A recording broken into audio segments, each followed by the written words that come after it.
horse-oriented. We don't use vehicles or tractors. It's more just horse. The Amish are known for their simple way of life, strong traditions, and deep-rooted faith. But when it comes to marriage, things take an unexpected turn. Before a groom can stand beside his bride, he must pass a bizarre and demanding test that outsiders can hardly believe. This ancient tradition isn't just about proving devotion. If we have strict, rigid rules. It's a test of strength, skill, and character. But what exactly do Amish men have to endure before saying, "I do"? The answer might just leave you speechless. Let's dive into this secretive and shocking ritual. Amish traditions. The meaning behind beards, mustaches, and clothing. Amish wedding night traditions. Shockingly different from yours. The Amish are easily recognized by their modest clothing and distinctive grooming choices, particularly their beards. But one curious detail often sparks intrigue. Why do Amish men grow full beards but completely avoid mustaches? The answer is rooted in history, faith, and a deep commitment to peace. For centuries, beards have held symbolic significance. In biblical times, they were seen as a sign of maturity and masculinity, and for the Amish, they became a mark of faith and identity. In Lancaster County, Pennsylvania, and other Amish settlements across the United States, beards are not just a personal choice, but a reflection of devotion. However, the absence of mustaches is a tradition with entirely different origins. During the years leading up to the American Revolution, British soldiers were required to wear mustaches as part of their uniform. To the Amish, who are strict pacifists and reject violence in any form, this association with the military was unacceptable.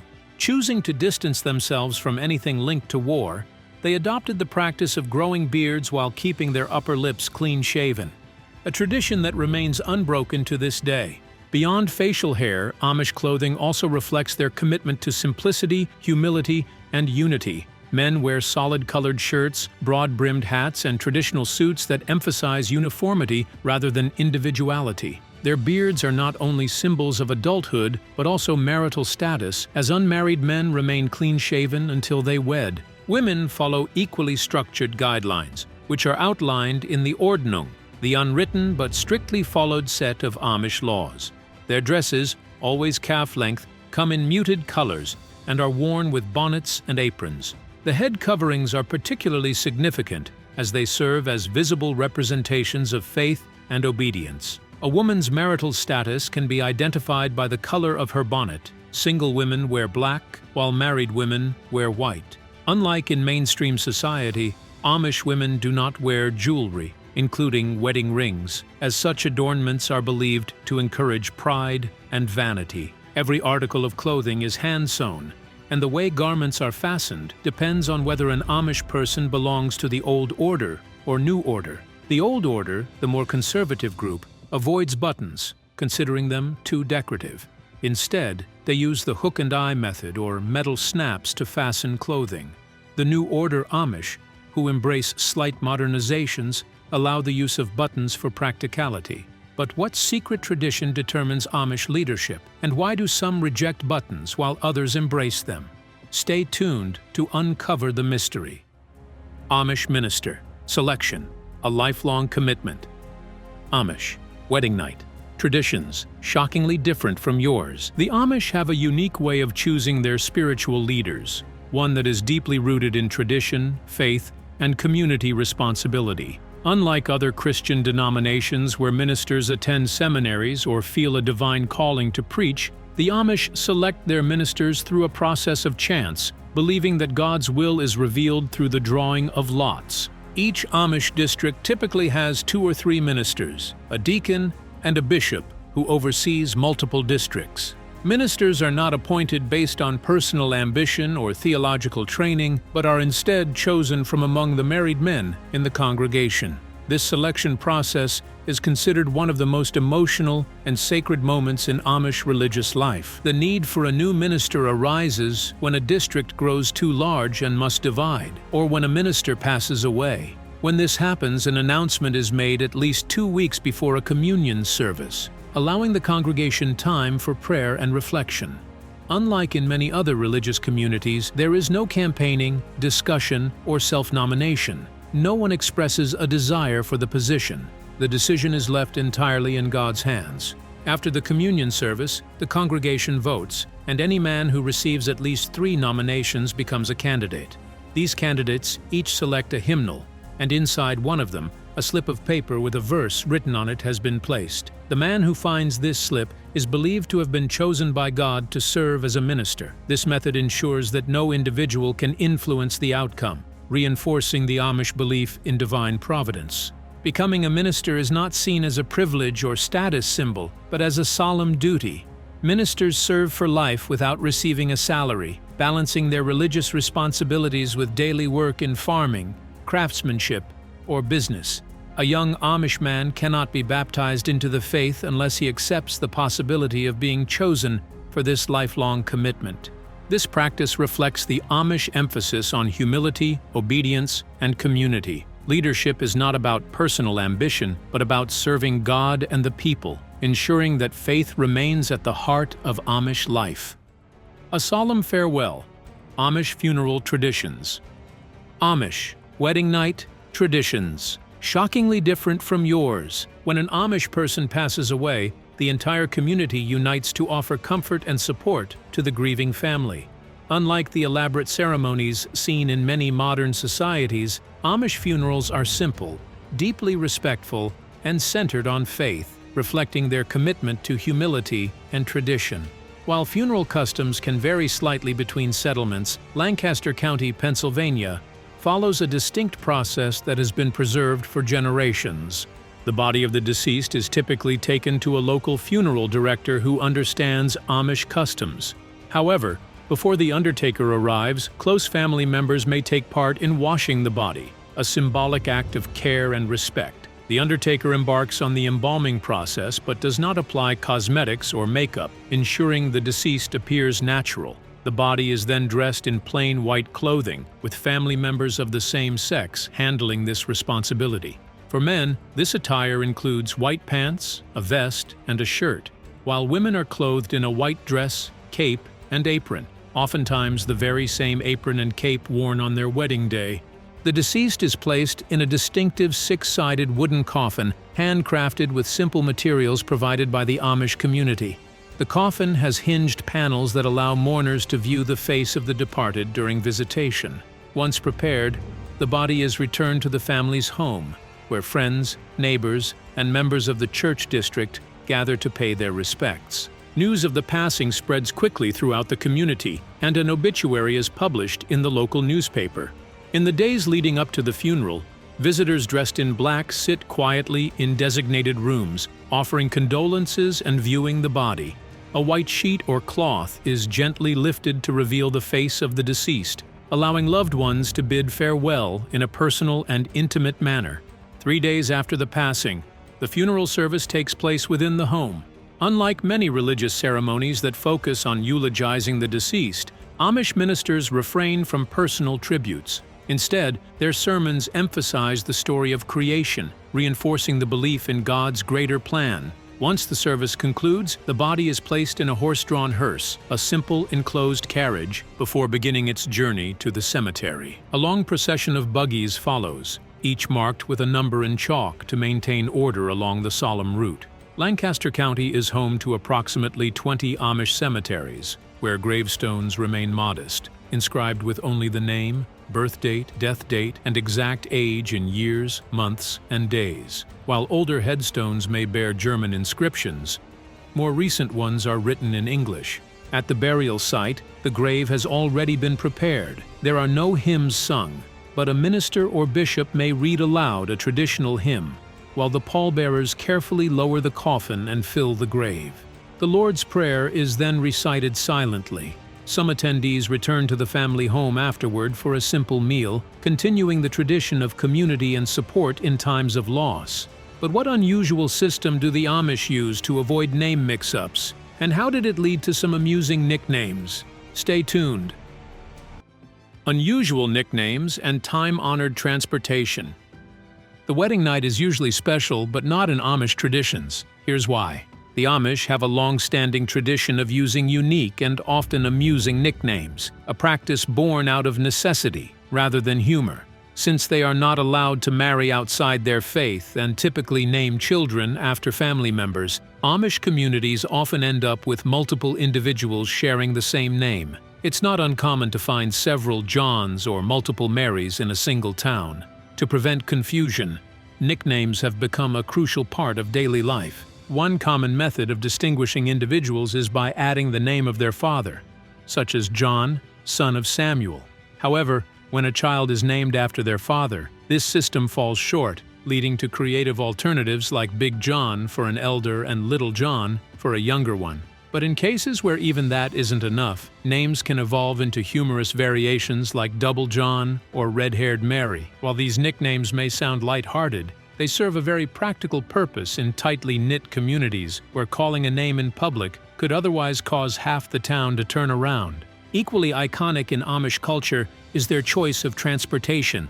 The sight of an Amish family riding in a horse-drawn buggy down a quiet country road is one of the most recognizable images associated with their way of life. Unlike most modern societies that rely on cars and public transport, the Amish adhere to the traditions of their ancestors by using the same mode of travel as their forefathers. The most conservative Amish sect, the Old Order, strictly prohibits members from owning or driving cars. This rule isn't rooted in religious beliefs, but rather in their deep commitment to avoiding modern conveniences that could lead to reliance on technology. By continuing to use horse-drawn carriages, the Amish maintain their separation from the outside world and uphold their dedication to simplicity and self-sufficiency. The heart and soul of Amish cuisine. The wedding night is usually special, but not in Amish traditions. Here's why Amish food is a reflection of their way of life: simple, hearty, and deeply rooted in tradition. Cooking is more than just a necessity. It's an integral part of social gatherings, bringing families and communities together during potlucks, weddings, fundraisers, and farewells. Whether served at home or shared with neighbors, Amish meals emphasize homemade, wholesome ingredients that showcase their agricultural heritage. At the heart of Amish cuisine are classic comfort foods that have stood the test of time. Pies of every variety, from rich custards to fruit-filled delights, are a staple at gatherings. Freshly baked breads, pickled vegetables, canned preserves, and desserts like choufle pie are common in Amish households and frequently sold at local markets. Preserved meats also play a significant role in their diet, with smoked and cured meats providing sustenance throughout the seasons. Visitors eager to experience Amish cooking firsthand can find it in restaurants run by some Amish communities. While Amish cuisine is often mistaken for Pennsylvania Dutch cooking, subtle differences exist due to regional preferences and available ingredients. Culinary traditions vary across different Amish settlements, influenced by local agriculture and historical practices. The simplicity of Amish food is not a sign of limitation, but rather a testament to their self-sufficiency and deep respect for nature. Every ingredient is valued, every dish tells a story, and every meal is a reminder of their enduring traditions. Rumspringa, the Amish rite of passage that baffles outsiders. Amish wedding night traditions, shockingly different from yours. One of the most misunderstood aspects of Amish culture is Rumspringa, a unique tradition that grants Amish teenagers a temporary taste of the outside world. While outsiders may see the Amish lifestyle as strict and restrictive, this tradition reveals a surprising level of freedom and personal choice within the community. The word Rumspringa, which translates to running around in Pennsylvania Dutch, marks a critical turning point in an Amish youth's life. Typically beginning around the age of 16, this period allows young Amish men and women to step outside the boundaries of their traditional upbringing and experience modern life firsthand. The purpose is simple yet profound, to ensure that when they choose to join the Amish church, they do so with full knowledge of what they are giving up. During Rumspringa, Amish teens are permitted to explore aspects of the English world, Amish terminology for the modern, non-Amish society. For the first time in their lives, they can wear contemporary clothing, drive cars, use technology, and even engage in social activities that would typically be frowned upon in their community. Some attend parties, go to movies, or even experiment with alcohol. This period of exploration varies from person to person, and in some cases, it is much tamer than outsiders imagine. While some teenagers fully immerse themselves in modern life, others keep their experiences limited, preferring to maintain many of their Amish traditions. But Rumspringa is not just about rebellion or indulgence. It is deeply tied to the Amish faith. Baptism in the Amish church is a lifelong commitment, and the community believes that no one should be forced into it. The church teaches that faith must be a personal decision, not one made out of obligation or ignorance. By allowing young people to step away and see what lies beyond their rural communities, they ensure that when a teenager chooses to return, it is a conscious, informed decision. While some Amish youth decide not to return, the vast majority do. After experiencing the outside world, they come to appreciate the simplicity, faith, and strong community bonds that define Amish life. Those who choose to rejoin the Amish church are baptized, fully committing themselves to the Ordnung, the strict set of rules that governs their lives. Once baptized, there is no turning back. Leaving the church after baptism means complete shunning by the community. For many Amish families, Rumspringa is a time of both uncertainty and trust. They watch as their children step into the unknown, hoping they will return with a renewed appreciation for the Amish way of life. The fascinating traditions of Amish weddings. The wedding night is usually special, but not in Amish traditions. Here's why Amish weddings are deeply rooted in tradition, simplicity, and community values. Unlike modern weddings, which are often extravagant and planned months in advance, Amish weddings are kept a secret until just a few weeks before the ceremony. They are traditionally held in late fall, after the harvest season, when families are less occupied with farming duties. While Tuesdays and Thursdays were once the preferred days for these ceremonies, the increasing number of couples getting married has led to weddings being held throughout the year. The Amish believe in modesty, and this is reflected in every aspect of their wedding, especially in the bride's attire. Instead of the classic white gown common in modern Western weddings, the bride wears a modest dress in a solid color, carefully chosen according to the customs of her community. The wedding party, including attendants and servers, also follows a coordinated dress code, with the bride selecting their outfits. The young men may wear matching shirts, and the servers assisting with the meal often have designated colors to maintain uniformity. These wedding garments are not worn just for the ceremony. They continue to be used for special occasions throughout the couple's married life. The wedding itself is a solemn yet joyous event, resembling a typical Amish church service. It is conducted by the bishop and ministers of the community, who lead the couple through their vows in front of their congregation. There are no extravagant decorations, music, or lengthy speeches, just a simple, faith-centered union. Once the couple is officially married, the real celebration begins. One of the most remarkable aspects of an Amish wedding is the communal meal, a massive undertaking that requires the help of many members of the community. Since weddings often host between 400 and 500 guests, preparations start days in advance. A team of women gathers at the bride's home, or in some cases, a neighbor's house, to arrange tables and set up a large cooking area. Because of the sheer number of attendees, a special tent is often erected outside, equipped with portable stoves to handle the large-scale cooking. The head table is reserved for the couple and their attendants, sometimes seating as many as 20 people. Special napkins, pens, and small tokens with the couple's names and wedding dates are distributed as keepsakes. The guests are served hearty portions of fried or broasted chicken, hingle flesh, mashed potatoes, grum bata mush with rich gravy, and an assortment of vegetables. The popularity of these dishes has even led to a cottage industry selling Amish wedding foods in local markets. After the meal, the couple partakes in a unique tradition, personally greeting each guest by handing out small baskets of candy as a token of gratitude. This practice not only strengthens communal ties, but also ensures that each guest receives a personal acknowledgement from the newlyweds. As the evening progresses, the festivities continue with another meal, offering guests a chance to relax and socialize. However, the celebration does not end here.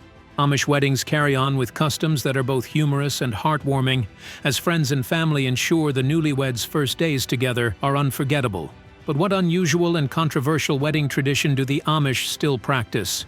And why has it raised eyebrows for centuries? Stay tuned.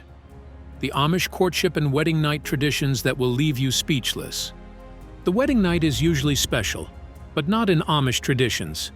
Here's why. The Amish way of life is built on discipline, faith, and deep-rooted traditions, and nowhere is this more evident than in their courtship and wedding customs. While most modern relationships begin with casual dating and progress toward engagement, Amish couples follow a much stricter and more structured path to marriage. One of the most fascinating and controversial practices in their courtship is bundling, a tradition that has raised eyebrows for centuries. Bundling is an old custom that can still be found in the most conservative Old Order Amish communities. At its core, bundling involves an unmarried couple spending the night together in the same bed, fully clothed, without engaging in any physical intimacy. In some cases, a wooden board is placed between them as an additional barrier. The purpose of this ritual is not to tempt young couples, but rather to foster emotional bonding while maintaining strict moral boundaries. Despite how unusual this might seem to outsiders, bundling is not an Amish invention. This practice dates back centuries and was brought to America by early European settlers. In Puritan New England, bundling was common among young couples who were considering marriage. The Amish, known for preserving old traditions, held onto this practice as a way to test the compatibility between potential life partners. But don't get the wrong idea. This is not a romantic getaway. Amish Ordnung, the strict set of rules that governs their way of life, forbids premarital sex, and even kissing is not allowed during bundling. Instead, the focus is on conversation. The couple spends hours talking, sharing thoughts, and deepening their understanding of each other. The idea is simple. If two people can lie side by side all night without giving in to temptation, their relationship is built on strong self-control and genuine emotional connection. In modern society, the wedding night is often associated with intimacy, luxury, and sometimes even an exotic honeymoon. But for the Amish, the first night of marriage is nothing like that. For one, there's no honeymoon, no romantic escape to a far-off destination. Instead, the newlyweds spend their wedding night in the home of one of their parents, sometimes for several nights after the wedding. This may seem like a strange arrangement, but for the Amish, marriage is about family and responsibility, not personal indulgence. If you think the first morning of married life is all about relaxation, think again. The Amish expect their newly married couples to wake up early and start working immediately. The wedding may be over, but the responsibilities have only just begun. One of their first tasks is to help clean up after the wedding celebrations, ensuring that every dish is washed, every table is put away, and the home is returned to order. Some Amish communities even have a humorous tradition where friends play pranks on the newlyweds. It's not uncommon for their bed to be taken outside and placed in a field, complete with a lantern on a nightstand beside it. Other times, their washing machine is hidden, forcing them to figure out a way to complete their first laundry day together. These lighthearted tricks serve as an initiation into married life, reminding the couple that while marriage is serious, it's also meant to be joyful. But what do you think about this centuries-old Amish courtship ritual? An overnight test of self-control and commitment. We'd love to hear your thoughts. Don't forget to like and subscribe.